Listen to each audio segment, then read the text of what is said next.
Saudi Arabia again. This is your third time here. The question is how you see CX World and the event this year.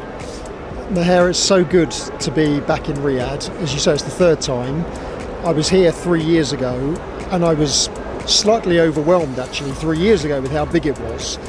Again, every year I come to Riyadh, I see customer experience moving on. And I'm not just saying that. People think I just say these things. I don't just say it.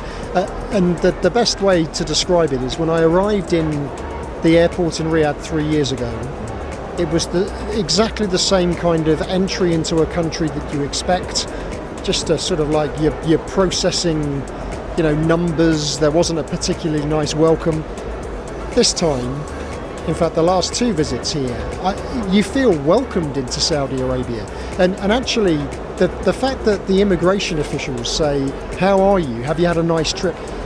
That isn't by accident.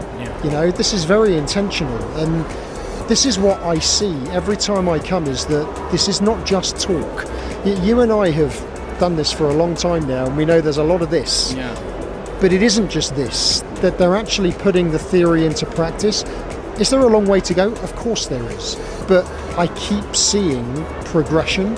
And I mentioned when I introduced myself this morning, the International Customer Experience Awards in November in London, 50% of the winners were from Saudi. Yeah. And these are the international awards. I mean, they're coming up against the Americans, the Brits, everyone.